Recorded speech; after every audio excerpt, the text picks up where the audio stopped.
Circular motion चालू करूंगा। Circular motion दो जगहों पर आता है, एक आता है न्यूटन्स लॉ के पहले और एक आता है न्यूटन्स लॉ के बाद। तो अभी मैं वो वाला पार्ट कराऊंगा जो न्यूटन्स लॉ के पहले, सर्कुलर मोशन।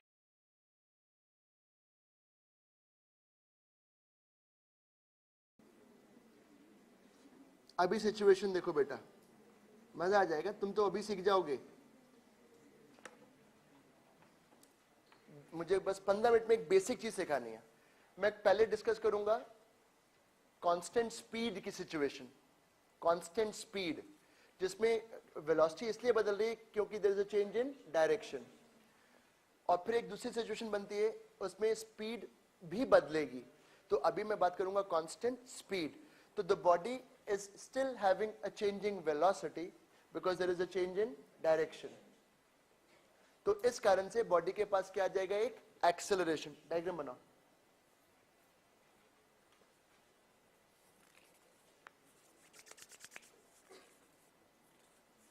लिखो, in case of constant speed, मैं अभी सिखा रहा हूं तुम्हें। In case of constant speed velocity is changing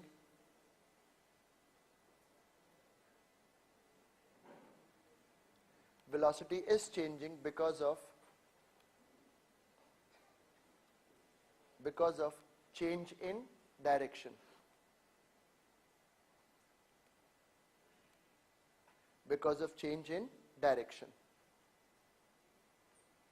Due to this reason,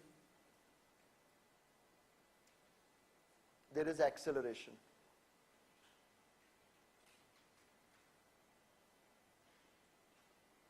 Due to this reason there is acceleration. बच्चों, तुम मुझसे 2 दिन पहले सीखे हो एवरेज ए निकालना। एवरेज के लिए क्या करते हो, v तो v रह रहा है, केवल क्या चेंज हो रही है, डायरेक्शन। तो vf minus vi vector form में सब्ट्रैक्ट करते हो और टाइम से डिवाइड। और सर टाइम निकालने के लिए डिस्टेंस लेता था, distance, and distance is your arc, arc upon v naught with where speed is constant. तुम्हें याद होगा मैंने यहां के लिए एवरेज ए कैसे निकलवाया था, इनिशियल वेलोसिटी यहां पर है, फाइनल यहां पर है, तो चेंज किया तो दोनों जुड़ गए, 2v0। टाइम निकालने के लिए ये मुझे पता है कितना है, pi R divide by v0 will give you what, time. तो चेंज ऑफ वेलोसिटी को टाइम से डिवाइड करोगे तो क्या मिलेगा, एवरेज एक्सेलरेशन। बट उस दिन मैंने एक चीज को पेंडिंग कर दिया था, मैंने केवल 2 जगहों के लिए निकलवाया था, 90 के लिए और 180 के लिए। आज मैं एक जनरल एंगल थीटा घूमेगा रेडियंस में और फिर निकलवाऊंगा एवरेज एक्सेलरेशन। मैं क्या करवाने वाला हूं, मैंने जब परसों 2-3 दिन पहले पढ़ाया था तब मैंने क्या किया था, 90 डिग्री टर्न किया तो एवरेज, 180 डिग्री टर्न किया तो एवरेज। आज मैं जनरलाइज करने वाला हूं कि वो थीटा एंगल टर्न करेगा in radian and then I will find which acceleration, average. और अगर वो थीटा थीटा थीटा थीटा बहुत छोटा हो जाए तो वो एवरेज ये निकल आएगा, वो इंस्टेंटेनियस एक्सेलरेशन कहलाने लग जाएगा। समझ में आया? तो अब लिखो, मैं निकालने वाला हूं थीटा एंगल टर्न किया, बस 5 मिनट में सिखाता हूं। देखो बच्चों, यहां देखो बोर्ड पर, 2 मिनट। ये कौन सी वेलोसिटी है, इनिशियल। ये कौन सी वेलोसिटी है, फाइनल। इन दोनों के बीच में क्या होगा, कुछ एंगल, वो थीटा होगा। सर हम कैसे मान लें थीटा होगा, आपने बोल दिया तो ये थोड़ा ना कि मान ही लेंगे थीटा होगा। आप समझाओ क्यों थीटा होगा, क्योंकि बेटा चेंज ऑफ वेलोसिटी निकालना है, चेंज। तो चेंज निकालने के लिए दोनों वेक्टर्स को क्या करना होगा, सब्ट्रैक्ट। तो ये बताओ सर आपने थीटा कैसे कहा, अगर ये वेलोसिटी और यहां देखें तो कितना एंगल है, 90, कितना टर्न करता है, 90। यहां और यहां पे इनके बीच में कितना एंगल है, 180, कितना एंगल टर्न करा, 180। तो यहां कितना एंगल टर्न किया, थीटा। तो इन दोनों के बीच में भी कितना एंगल होगा, थीटा। अब बोर्ड पे गौर से देखिएगा, अभी मजा आ जाएगा। मैं तुम्हें सिखा के एक्सपोर्ट कर दूंगा। v0 ये a का सिचुएशन है, दिस इज इनिशियल,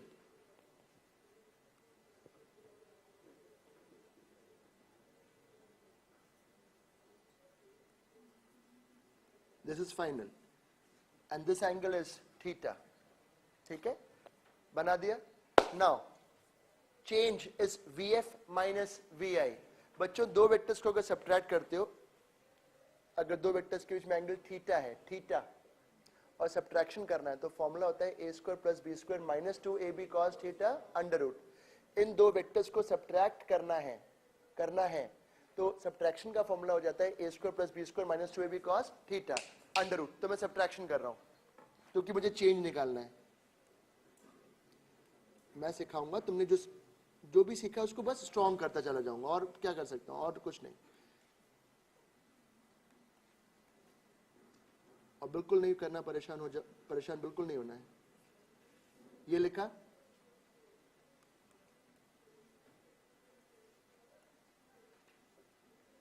मत लिखो अभी, बस बोर्ड पे देखो क्या क्या होता जा रहा है।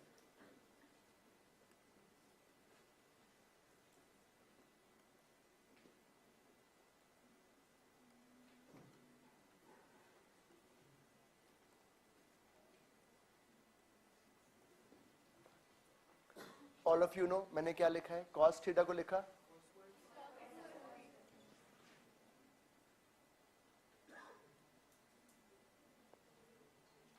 इतना पार्ट क्लियर है, ये समझ में आया।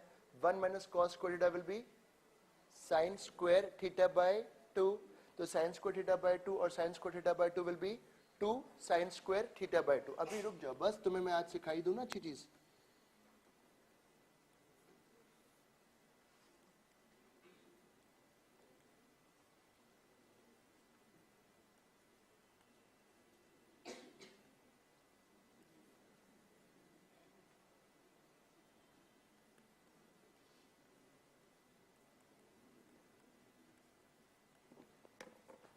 This is change in velocity,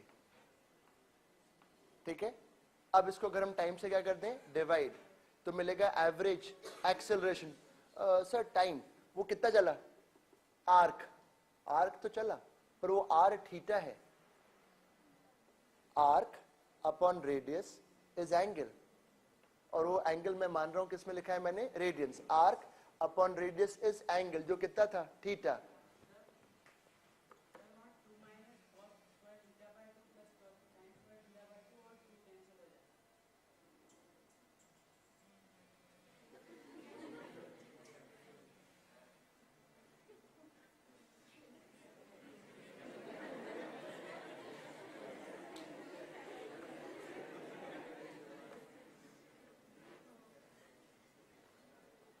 हाँ यार, ये तो भूल ही गया मैं, सही लिखा है, कहीं कोई गलती नहीं है।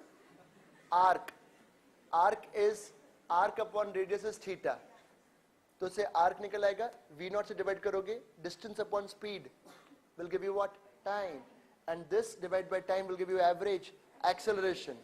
अभी रुक जाओ ना, तुम्हें मैं इतना परफेक्ट कर दूंगा मैकेनिक्स में।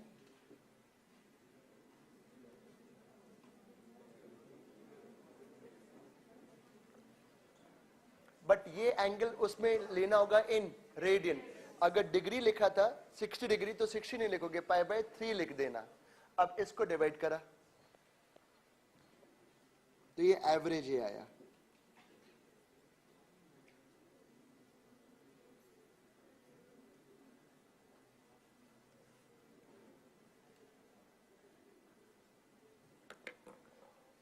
बच्चों मैं बाद में इंस्टेंटेनियस निकालने के लिए, if I say instantaneous acceleration when the body is moving in a circle with constant speed, I want to find instantaneous acceleration, then the approximation में this theta should be very very small, क्योंकि theta small होगा तो time interval कम होगा, time interval कम होगा तो change of velocity in small interval of time is called instantaneous acceleration. वो क्या होता है वो बाद में, फटाफट इतना लिखो।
ले लिया।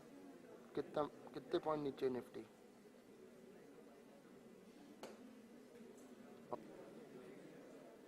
मार डालो। चलो ठीक है।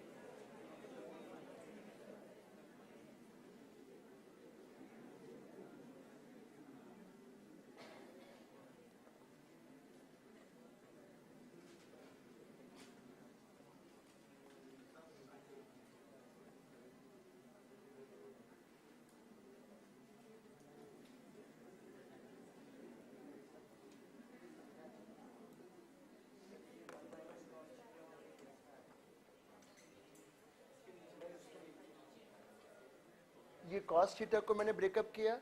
cos थीटा क्या होता है? cos square theta by 2 minus, तुमने मुझसे AC पढ़ लिया पूरा चैप्टर क्या यार? cos square theta by 2 minus sin square theta by 2, ये माइनस है तो प्लस नहीं हो जाएगा? और 1 माइनस cos स्क्वायर थीटा को क्या लिखा है? sin square theta by 2, sin square theta by 2 plus sin square theta by 2 कितना हुआ? 2 sin स्क्वायर थीटा बाई 2।